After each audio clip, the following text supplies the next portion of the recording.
What's going on, everyone? I'm back with another video. This video is going to be looking at Steven Gerrard taking over Aston Villa and what can we expect from him tactically taking over the struggling Aston Villa side.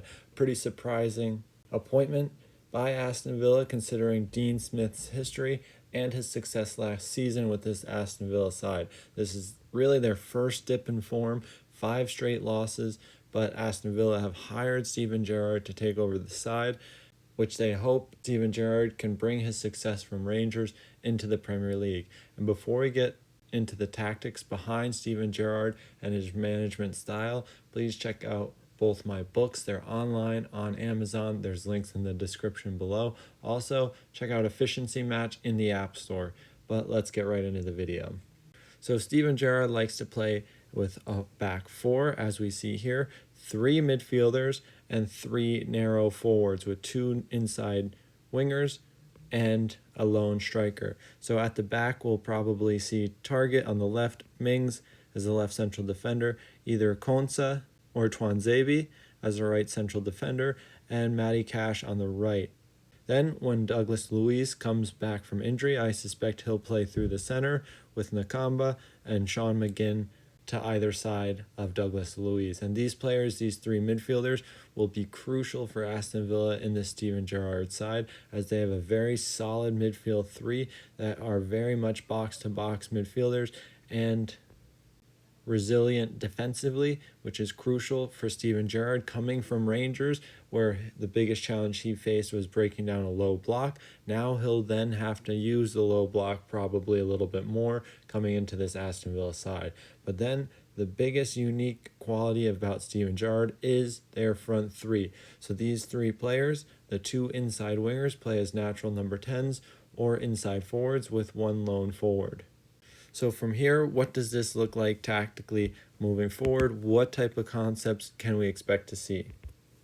Well, first, the front 3 still is undecided, as we have Traore and Danny Ings coming back from injury. We have El Ghazi and Buendia as the 2 inside forwards and Ollie Watkins up top.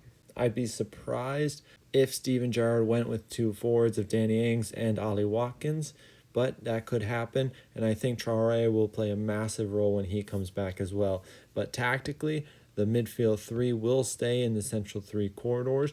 They might even rotate a little bit to then switch between a double pivot and then have some asymmetry with Sean McGinn as the ball circulates moving forward. The opponents will try and be drawn out through this use of asymmetry, and the double pivot will always have access across both half spaces with the inside wingers and then now the overlapping fullbacks. But now we see some versatility from the fullbacks entering the wide area with the space between the lines overloaded. So then with players like Buendia staying higher, pinning the back line, we can then have players fan out into the wide areas like Sean McGinn, or seeing a different approach that we saw from Steven Gerrard early on in his Rangers career. We have Sean McGinn being able to drop deeper. Now Cash advancing using the full width of the field and the height. And now Buendia is now looking to then play between the lines, with the midfielders looking to be drawn out by the use of the double pivot. And the other team's fullback will be pinned by Cash, trying to then create the free man higher up the field. But there'll be some interesting tactics with this Steven Gerrard side, because it's going to take a lot more than a wide rotation and a well-structured defense to get this team into a higher position in the table, with teams like Chelsea, Liverpool, City all running the table at the moment.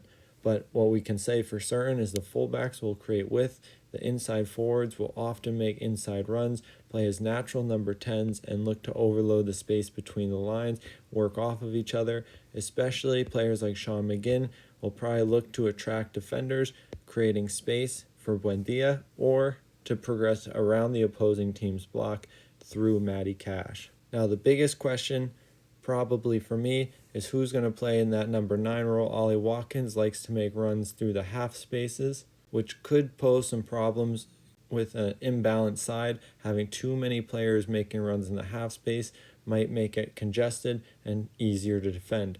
Now Steven Gerrard typically likes his number 9s to drop deeper, come get the ball, and initiate third man movements with all the players around the focal point of the center striker. So this is more like a Danny Ings, where Ollie Watkins is then more playing in behind.